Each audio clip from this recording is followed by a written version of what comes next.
ከእግዚአብሔር ከአባታችን ከጌታ ከኢየሱስ ክርስቶስም ጸጋ ሰላምም ለእናንተ ይሁን። እንዴት ሰነበታችሁ? በኢትዮጵያ፣ በኤርትራ፣ በአፍሪካ፣ በአረብ ሀገራት፣ በእስራኤልና በተለያዩ ዓለማት የምታገኙ ወገኖቻችን፣ በአሜሪካና በመላው ዓለማት የምፅዓቱ አዋጅ ነጋሪ ዩቲዩብ ቤተሰቦቻችን፣ እንደዚሁም በጄኤምኤም ቴሌቪዥን ማንቂያ መልእክታችን የሚደርሳችሁ ወገኖች እንደምን ከርማችኋል? ክብር ሁሉ ለእግዚአብሔር ለአምላካችን ከዘላለም እስከ ዘላለም ይሁን። በኦሪት ዘፍጥረት ምዕራፍ 19 ቁጥር 14 ላይ እንደዚህ ይላል፣ ሎጥ ከቤቱ ወጥቶ የሴት ልጆቹ እጮኞች የሆኑትን አማቾቹን እግዚአብሔር ይህችን ከተማ ሊያጠፋት ነውና በፍጥነት ከዚህ ስፍራ ውጡ አላቸው። አማቾቹ ግን የሚቀልድ መሰላቸው ይላል። የሎጥ የሴት ልጆቹ የወንድ ጓደኞቻቸው የተናገሩት ነበር። ይሄ ከተማ ይቃጠላል ሲባሉ የሚቀልድ መሰላቸው የተባሉት። ቁጣ ፊት ለፊታቸው ተጋርጦባቸው ያላዩ ከዚያ ጥፋት ሊታደጋቸው ለመጣው ድምፅ ጀርባ ሰጥተው በአንድ አፍታ እንደ ላስቲክ የቀለጡ ሰነፎች ናቸው። እንዲያመልጡና እንዲተርፉ እድል የተሰጣቸውና የመጣውን እድል አላግጠውበት ያለፉ ተላላዎች ነበሩ። እነዚያ ሁለት ወጣቶች እድላቸውን በገዛ እጃቸው ያመከኑ፣ በፍላጎታቸው በሚዘንብ ዲን እሳት ውስጥ መቀቀልን ምርጫቸው ያደረጉ አሳዛኝ ናቸው። በራቸው ሲንኳኳ መስማት ያልቻሉ፣ ትድግና ደጃፋቸው ደርሶ ሳያስተውሉ የተበሉ ምስኪኖችም ናቸው። ተናግሯቸው በዋዛ በፈዛዛ በቀልድ በማሾፍ ራሳቸውን ከአመድ ጋር ያቀላቀሉትን ስናስብ ዛሬም እንዲህ መሳይ በብዙ ሺህ የሚቆጠሩ ወጣቶች መኖራቸው እሙን ነው። ከዚያኛው የዲን እሳት ጋር የማይመሳሰል ለዘላለም መቆሚያ የሌለው የእሳት ዝናብ አለና አሁን ጌታ ኢየሱስ ክርስቶስን በማመን አምልጡ ስንል የሞኝ ወሬ አድርጋችሁ አትቁጠሩት። ሎጥ ተናገረ፣ አሻፈረኝ አሉ፣ ተበሉ። ዛሬም እንናገራለን፣ የዘላለም ሞት አለ፣ እንዲሁም የእግዚአብሔር ቁጣው ይገለጣልና ልብ ግዙ። ሰዎች ሆይ፣ ወንዶችና ሴቶች ሆይ፣ ሰይጣን አያታላችሁ፣ ለሕይወታችሁ ቤዛ ወደ ሆነው ወደ ክርስቶስ ተመለሱ። በሩ እኔ ነኝ ላለው ወደ መንግሥተ ሰማይ መግቢያ እኔ ነኝ ላለው ልባችሁን በንስሐ ክፈቱ መልእክታችን ነው። እነዚህ ሰዎች የተባሉት ውጡ የሚል ብቻ አልነበረም፣ በፍጥነት ከዚህ ስፍራ ውጡ የሚል ነበር። እኛም የምንደግመው ይህንን ነው። ፍጠኑ፣ ቶሎ በሉ፣ ጊዜ የለም፣ ለነገ የምንለው ዋስትና ምንም የለም። ማሳሰቢያው በጣም አስቸኳይ ነው። ሎጥ የሚቀልድ መስሏቸው ይለናል። ዛሬም የምንቀልድ ለሚመስላቸው አንቀልድም። እውነት ነው፣ በሕይወት ቀልድ የለም። በተለይም አሁን ሰይጣን እያዘናጋ ሁሉን ነገር ወደ ቀልድነት እያመጣ ክቡሩን የሰው ልጅን እየሸነገለው ነውና ቀልዱን ማቆም ደግ ነው። በመንፈሳዊ ሕይወት አይቀለድም። በእግዚአብሔር ድምፅና መልእክትም አይቀለድም። ክርስቶስ በማይመጥነው ምድር መጥቶ በመስቀል ላይ የውርደት ሞት በእኛ ምትክ የሞተልንን ልንቀልድበት አይገባም። እጅግ በጣም አሳዛኝ ታሪክ ነው የሰው ልጅ እየቀለደ ሰተት ብሎ ወደ ሲኦል ሲገባ። ይሄ እንዳይሆን የክርስቶስን ፍቅር አብዝተን ደግመን ደጋግመን እንናገራለን፣ ዛሬም ጭምር። የጌታ የኢየሱስ ክርስቶስ የፍቅሩም ሆነ የምሕረቱ ዜና ቆም ብሎ የፍርዱ ተራ ደግሞ ከመምጣቱ በፊት የምስራቹን እንደሚያወራ መልእክተኛ እኛም ቶሎ አምልጡ ማለታችን ግድና ግድ ነው። ሰሞኑን ዓለማችን ላይ ምን ነገሮች ሆነው ከረሙ ያነቃን ዘንዳ ተሰናድተን መጥተናል። የዛሬውን መረጃዎች ወደ እናንተ ይዤ የቀረብኩላችሁ በስራት ታደሰ ነኝ። ለቀዳሚነት ወደ ያዝነው ስናመራ ወደ ወንጌል አዝመራ ይወስደናል። እንደዚህ ይቀርባል። Jesus is here today. You will turn from darkness to light. There is only one name given under heaven whereby man might be saved. It is the name of Jesus. The people are excited. We're believing God for mighty miracles, salvations, and breakthrough. በሉቃስ ወንጌል ምዕራፍ 10 ቁጥር 2 ላይ እንደዚህ ይላል፣ አላቸውም መከሩስ ብዙ ነው፣ ሰራተኞች ግን ጥቂቶች ናቸው። እንግዲህ የመከሩን ጌታ ለመከሩ ሰራተኞች እንዲልክ ለምኑት ይላል በተጠናቀቀው የፈረንጆቹ አዲስ ዓመት 81 በሚሆኑ ሀገራት ላይ የወንጌሉ የምስራች ቃል ተዘርቶ ከ3,526,854 በላይ የሆኑ ሰዎች ጌታን የመቀበላቸውን ወሬ ያበሰሩት የወንጌል ለዓለም ሁሉ በምህጻረ ቃሉ ሲፋን ማለትም ክራይስት ፎር ኦል ኔሽን የተባለ ሚኒስትሪ መስራችና ባለ ራዕይ በሆኑት አሁን ወደ ጌታ እቅፍ በገቡት ወንጌላዊ ራይናርድ ቦንኬ የተተኩት ወጣቱ ወንጌላዊ ዳንኤል ኮሌንዳ ናቸው። ይህ አገልግሎት ከተመሰረተበት ጊዜ አንስቶ አገራችንን ጨምሮ ባደረሰው የወንጌል አገልግሎት ሚሊዮኖችን ወደ እግዚአብሔር መንግሥት ቀላቅሎ ጠላት ሰይጣንን ኪሳራ ላይ ጥሏል። የአሁኑ የሲፋን ፕሬዝዳንት ዳንኤል ኮሌንዳ አክለውም የ2023 ዓ.ም ታላቅ የሆነ የመከር አሰባሰብ ስነ ስርዓት ለየት ያለ ነው በማለት ፊታቸው ላይ የደስታ ገጽታን ተጎናጽፈው ይህንን የምስራች አብስረዋል። ይህ ማለት በዚህ ያቆማል ማለት አይደለም። ገና የመከሩ አጨዳ አላለቀምና በርትተን የነጣውን መከር አሻቅበን ካልተመለከትን በስብሶና ረግፎ ይከስማል ብለዋል። እውነት ብለዋል። የቤተ ክርስቲያን ትልቁ የተሰጣት የቤት ሥራዋ ይሄው ነው። ይልቁንም ነገር ሁሉ በተሟጠጠበት ዘመን የክርስቶስም ሙሽሪት ወደ ሰርጓ ልትወሰድ ጥቂት ጊዜያት በቀራት በዚህ ወቅት ከዚህ ሌላ ሥራ ሊበዛባትም ሊናፍቃትም አይገባም ባይነን። ወደዚህ አይነት ልቀት ለመድረስ እግዚአብሔር አምላክ ጸጋውን ያብዛልን። እኛም እንንቃ እናነቃቃም። ወደ ቀጣይ መረጃችን ስናመራ የፈረንጆቹ 2024 አዲስ ዓመት በገባ ማግስት በአሜሪካ አዲስ ክስተት ታይቷል። ምን ይሆን? አብረን እንየው። It involves talk of alien sightings at Bayside Marketplace. On New Year's Day, there was a massive police response in downtown Miami. እስከ ዛሬ ድረስ ቁመተ ረጅም ሰውን ለመግለጽ የምንጠቀምበት ቃል ጎልያድን ያክል የለ እንዴ ባክህ ይባላል በተለምዶ። በዘኍልቍ ምዕራፍ 13 እና 14 ላይ ሙሴ ከነዓንን ይሰልሉ ዘንድ ከላካቸው ቁጥራቸው በዛ ያሉቱ አሉታዊ መረጃን በሕዝቡ ፊት በመናገራቸው የሕዝቡ ልብ መራዱና መሸበሩ ይታወቃል። ሆኖም በእግዚአብሔር ጠላት ሕዝብ መሃል የነዛውን የፍርሃትና የሽብር ወሬ ሁለት ሰዎች አክሽፈውታል። ይህም ወሬ ግዙፎችን ኒፍሎሞችን አየን የሚል ወሬ ነበረ። አሁን ዛሬም ያልተኛው ጠላት ይህንን መሳይ ክስተት ዓለምን በተመሳሳይ ሽብር ውስጥ ለመክተት ሚዲያውን እየተጠቀመ ይገኛል። ከዘመናት በኋላም በድጋሚ የእስራኤልን ልብ የሚያርድ ጎልያድ የተባለ ግዙፍ ተከስቶ ነበረ። እንዲሁም ዳዊት የተባለ ብላቴና አስወግዶ ታሪክ አድርጎታል። ታዲያ የአሁኑ ወሬውስ ምን ይሆን? አሁን ማያሚ በተባለች የአሜሪካ ግዛት ውስጥ ነው ሰሞኑን እንግዳ ክስተቱ የተፈጠረው። በአንድ የገበያ ማዕከል 10 ጫማ የሚሆን እንግዳ አካል ያለው ሰው በከተማው ውስጥ ያለ ከልካይ ሲንጎራደር ታይቷል። በዚያ አካባቢ ያለ አንድ እማኝ እንደተናገረው በሕይወቴ እንደዚህ የፖሊስ ብዛትና ግርግር አይቼ አላውቅም ብለዋል። ምንም እንኳን የግዛቱ አስተዳደርና የአሜሪካ መንግሥት ቢያስተባብሉትም አይቀሬ ክስተት ነው። ጌታ ኢየሱስ እንደነገረን የኖህና የሎጥ ዘመን ተመልሶ እንደሚመጣ በነን ሊያደርገን ነቃ ሊያስተርገንም አነጋጋሪ ፍጥረቶች መታየታቸው ገናም ደግሞ ነገና ተነጎዲያ እየጨመሩ መታየታቸው በእርግጥ እኛን ነቃ ሊያደርጉን ሳይታለም የተፈታ ነው። ወደ ቀጣይ መረጃችን ስናመራ ባለፈው ዜናችን በተቀሰቀሰው የመሬት መንቀጥቀጥ የዓለም አይኖች ወደ ጃፓን አፍጥጠው ነበረ። የበርካቶችን ነፍስ ነጥቆ በተጨማሪም በውል ያልተገመተ የመሠረተ ልማትና መኖሪያ ቤቶችን አውድሞ አሁንም የሱናሚ አደጋው ከፍተኛ ስጋት ሆኖ ቀጥሏል። በዚህ ሳቢያ ጃፓን ከፍተኛ የሆነ ድንጋጤ ውስጥ ገብታለች።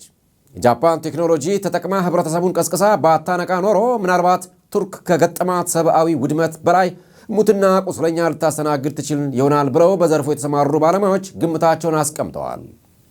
ከዚህ ቀደም ሃዋይ የተባለች የአሜሪካ ብቸኛ ደሴት በአንድ ጀንበር መውደሟ ይታወሳል።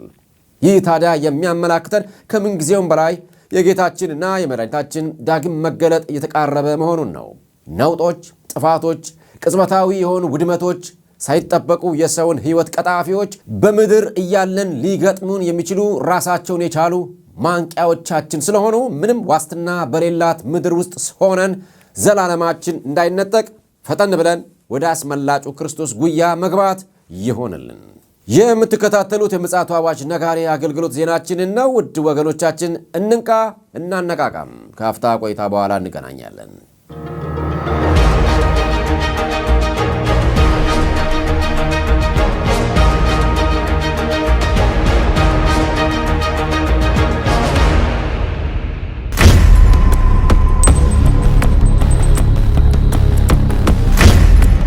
በቅርብ ነው ይሄ የሚሆነው እና ያ ቀን ክርስትና በቃ በክብር ከመሬት ወደ ሰማይ የሚገባበት ቀን ነው። በቃ የእምነታችን መዝጊያ የዛን ቀን ነው። ይሄ ሁሉ በጽድቅ ያለ ጭካኔ የዛን ቀን ያልቃል። በሽልማት በብዙ ክብር ከትግል እንወጣለን። ዘጸአት እናረጋለን። ወደ ሰማይ ኤክሶደስ እናረጋለን። በቃ እንወጣለን። ይከፈላል። እንወጣለን። ሰማይ ይከፈታል። ኢየሱስ ደመና ድረስ ይመጣል።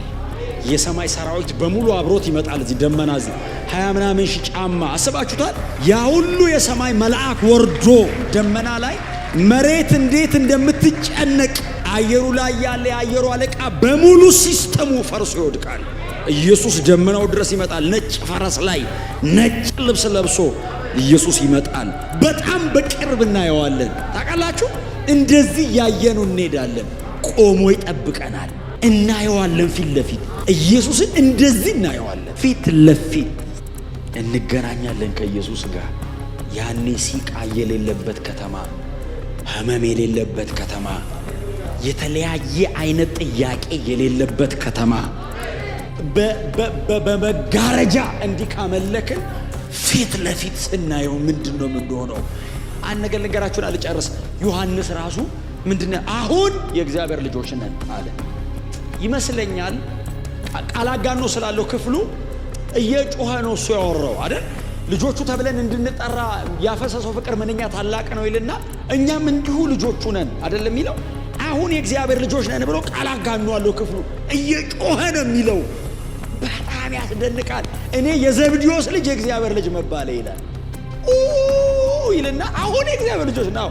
ወደፊትስ ሲሉት ምን እንደምንሆን አይታወቅም እና እርሱ ሲገለጥ እናየዋለን፣ እንመስለዋለን። ለዛኛው ስቴት ቮካብለሪ የለኝም ማለት አሁን ላለነው አግኝተንለታል። ያኛውስ ሲገለጥ ራሱን ነው የምንመስለዋል። እዛ በጣም በቅርብ እንሄዳለን። በእውነት እንለቃለን ይህን መሬት። በጣም ለሚወዷት ሰዎች ትተናት እንሄዳለን። በጣም ለሚጋደሉላት ከተማ ለሚያጸዱ ለእነዚህ ዋች ታወርስ ምናምን ትተንላቸው እንሄዳለን። የፈለጉትን ቤት የያዙት ሰው ያልሰራው ከተማ ይጠብቀናል። በቃል የማይገለጥ ክብር ያለበት ከተማ ይጠብቀናል። በጉ ብርሃን የሆነበት ከተማ ይጠብቀናል። ሃሌሉያ! እንኳን ጨለማ ሰማይ ጠላ የለም፣ ጠላ የለህም። ውስጥም ጎንህም ይበራል። ሁለንተና ብርሃን ነው። እዛ ከተማ እንድንገባ ኢየሱስ ሞተ። እዛ ከተማ ቪዛውን እንድናገኝ ሞተ። ስጋው ተቆራረሰ። እግዚአብሔር የልጁን አጥንት ፍልቅቅ አድርጎ እጁን በልጁ ስጋ ውስጥ ላከው። ራሱን ከዓለሙ ጋር በመስቀል አስታረቅ አይደለም የሚለው። ልጁን ፈልቅቆ እጁን ላከ። እግዚአብሔር በክርስቶስ መስቀል ውስጥ በደም የተጨማለቀ እግዚአብሔር እጅ መጣ። እንታረቅ አለ። እሺ አለ። እሺ ስንለው እጃችንን ይዞ በዛው ስጋ ውስጥ አሳለፈን። በደም ተጨማልቀን ገባን። ይሄ ነው ታሪካችን። ምን ታሪክ አለን? ማነኝ ሊል ይችላል። እዚህ ከዚህ ውጪ የለም። የመጨረሻ ክብራችን ኢየሱስ ነው። የተሰቀለውን እንሰብከዋለን፣ እንኮራበታለን፣ እንመካበታለን። እውነት ነው። በነቢይ ጥላሁን ጸጋዬ በኩል የእግዚአብሔር መንፈስ ድምፁን አሰምቶናል። እንነቃ እናነቃቃም ዘንድ ግድ ስለሚል የዚህ ሁሉ የጽድቅ ጭካኔ የምንከፍለው ዋጋ፣ የምንሸከመው መስቀል፣ የምንዋጋው ጦርነት መጨረሻ ስላለው ነው። በዚህ ቃል ተጽናኑ የተባልነውም በሽልማት ስለሚጠናቀቅም ነው። ብድራታችንን ትኩር ብለን እንድናይ የተጠየቅነው። አሜን። ጸጋው ይብዛልን። አስተማማኝ ጌታ ስለሆነ እያገለገልነው ሩጫችንን ማጠናቀቅ ይሆንልን።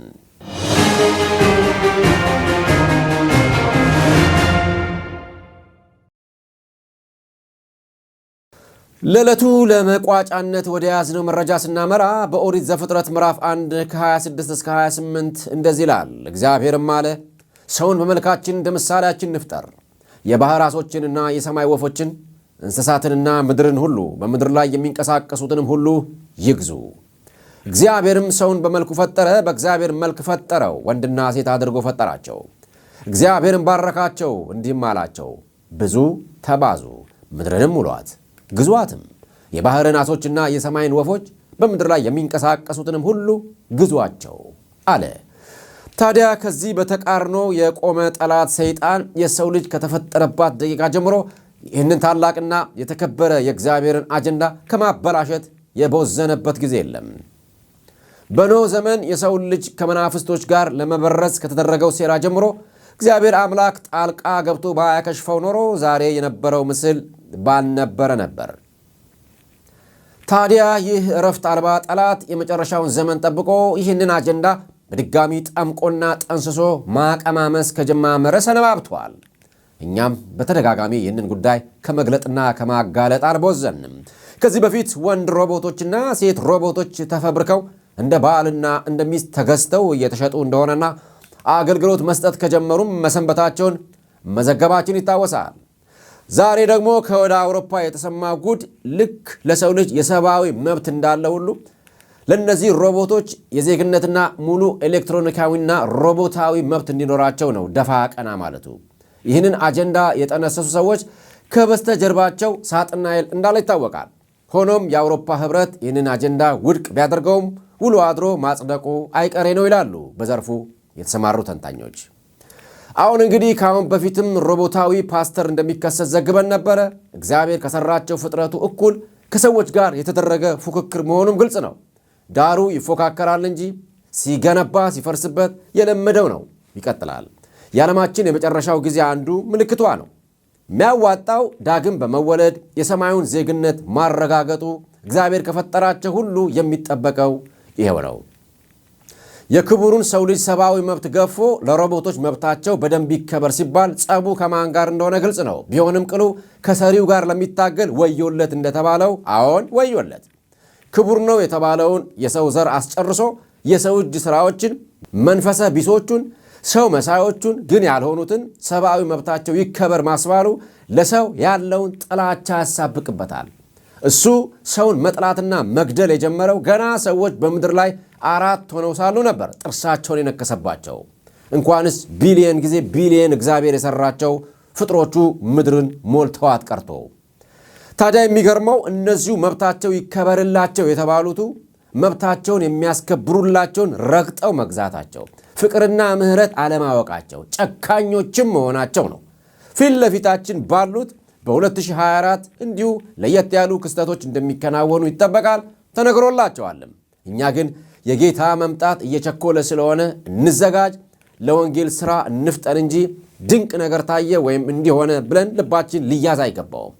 ከዚህ በኋላ በተለይም የአርቲፊሻል ኢንተለጀንሱ አብዮት ገና በርካታ ነገሮችን ማሳየቱ አይቀርምና ልባችንን በመንገዳችን ላይ ማድረጉ ከሁሉም ይልቃል ጫን ያለ መልእክታችን ነው። እንግዲህ ለዕለቱ ተዘጋጅቶ የነበረው የምፅዓቱ አዋጅ ነጋሪ መረጃዎቻችን የተከታተላችሁትን ይመስል ነበር። ዜናውን ብስራት ታደሰ አነበብኩላችሁ። በቴክኒኩ መረጃዎችንን በማጠናከር ከይልቃል አስራት ጋር አብረናችሁ ነበርን። በኤርትራና በተለያዩ ዓለማት በጂኤምኤም ቲቪም ዜናዎቻችን የምትከታተሉ ወገኖች አብረን ይህንን አገልግሎት እንዘልቅ ዘንድ በዚህም አገልግሎታችን ፍሬያማና ውጤታማ የሚያደርገንን ጥበብ ከእግዚአብሔር አምላክ እውቀትንም ሞገስንም ጌታ እንዲያበዛልን ጸሎታችሁ ይሁን። የምፅዓቱ አዋጅ ነጋሪ በማለትም ዩቲዩባችንን ሼር፣ ላይክ እና ሰብስክራይብ በማድረግ አብረን እናገልግል። እግዚአብሔር አምላክ ቢፈቅድና ብንኖር በሚቀጥለው ሳምንት ሌሎች ማንቂያ መረጃዎችን ይዘንላችሁ እንቀርባለን። እነሆ በቶሎ እመጣለሁ፣ ለእያንዳንዱም እንደ ሥራው መጠን እከፍል ዘንድ ዋጋዬ ከኔ ጋር አለ። አልፋና ኦሜጋ፣ ፊተኛውና ኋለኛው፣ መጀመሪያውና መጨረሻው እኔ ነኝ። በደህና ሁኑ።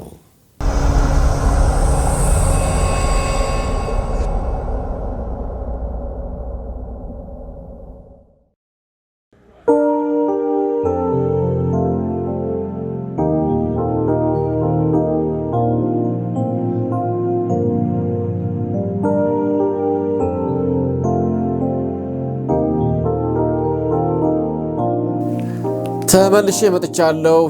ተወደዳችሁ የምጽአቱ አዋጅ ነጋሪ ተመልካቾቻችን፣ አንዱና ዋነኛው እንግዲህ ተግባራችን የአገልግሎታችንም ግቡ ሰዎችን አንቅተን ለዘላለም ሕይወት ብቁ ለማድረግ ወደ እግዚአብሔርም ማቅረብ ነው። በዓለም ላይ እየሆኑ ያሉትን ነገሮች ስናወጋና ሰይጣንም እንደዚህ የተጣደፈበትን ሁኔታ በጉልህ ስናሳያችሁ ቶሎ ብላችሁ ወደ ሕያው ዘላለማዊ ታዛና መሸሸጊያ በሆነው በክርስቶስ እንድታመልጡ ከሁለተኛው ሞት አሁን በቁም እያላችሁ እንድትድኑ እንድታመልጡ ነው። ሰው ይወለዳል፣ ከዚያም ይሞታል፣ ከዚያ ደግሞ ሕይወት ይቀጥላል። ሁሉ ነገር ያልፋል። ጥሪ የምናደርግላችሁ ግን ለማያልፈው የዘላለም ሕይወት ለማያልፈው ርስት ነው። ይህንን የምስራች ነው እያወራን የምንገኘው። ይህንንም አይቶና ሰምቶ ልብን ማክበድም ከባድ ነው። ጌታ ኢየሱስ ክርስቶስ በማቴዎስ ወንጌል ምዕራፍ 11 ቁጥር 28 ላይ እናንተ ደካሞች ሸክማችሁ የከበደ ሁሉ ወደ እኔ ኑ እኔም አሳርፋችኋለሁ ብለዋል። በዚህ ሰዓት በተለያዩ ዓለማት እንደዚሁም በተለያዩ የማይመቹ ሁኔታ ውስጥ ያላችሁ እግዚአብሔር አምላክ ይወዳችኋል። ጌታ ኢየሱስ በመስቀል ላይ የሞተልን ዋና ዓላማውም እንዲሁ ስለወደደን ነው። ስለዚህ ዛሬ የእናንተ ቀን ነው። ጌታ ኢየሱስ አሁን አጠገባችኋል። እመኑት። ሕይወታችሁን ሊቀበል ይፈልጋልና በአጭር ደቂቃ ንስሐ ከአምላካችሁ ጋራም ደግሞ እርቅን ታደርጋላችሁ። እናንተን ለማገዝ ንስሐ እንድትገቡ እኔም አብሬያችሁ ላለው አበረታታችኋለሁ። እኔ የምለውን ደግማችሁ ተናገሩ። ይሰማችኋል፣ ይቀበላችኋል። እግዚአብሔር ሆይ ስለሰጠኸኝ ዕድል አመሰግናለሁ። በደሌንና ኃጢአቴን ሁሉ ይቅር በለኝ፣ መተላለፌንም ደምስስልኝ። ዛሬ ሕይወቴን ላንተ ሰጣለሁ። ጌታ ኢየሱስ ክርስቶስ ስለ እኔ ኃጢአት በመስቀል ላይ እንደሞተ እንደተቀበረና እንደተነሳ ደግሞም ለፍርድ እንደሚመለስ አምናለሁ። ይቅርታዬን ተቀበለልኝ። ይቅር ስላልከኝም አመሰግንሃለሁ። በጌታ በኢየሱስ ክርስቶስ ስም አሜን። እግዚአብሔር ይመስገን። እንግዲህ ዛሬ በዚህ ሰዓት አብራችሁኝ ከኔ ጋር ንስሐ የገባችሁ ወገኖቼ ልባችሁን ያላችሁበትን መንፈስ በእምነት ያደረጋችሁትን ሁሉ እግዚአብሔር አምላክ ተመልክቶታል። እንኳን ደስ አላችሁ። መሐሪው የፍቅር አምላክ ተቀብሏችኋል። በእምነት ያደረጋችሁት እግዚአብሔር ይመስገን። የትልቅ ዕድል ነው። እመኑት። አሁንም መጽሐፍ ቅዱስን አንብቡ። በአቅራቢያችሁ ወደሚገኝ ቤተክርስቲያንም ሂዱ። ለእኛም ደውሉልን። በአድራሻችን እስክሪኑ ታገኙታላችሁ። በመንፈሳዊ ሕይወታችሁም ያሳድጓችኋል። እግዚአብሔር አምላክ ይባርካችሁ። በደህና ሁኑ።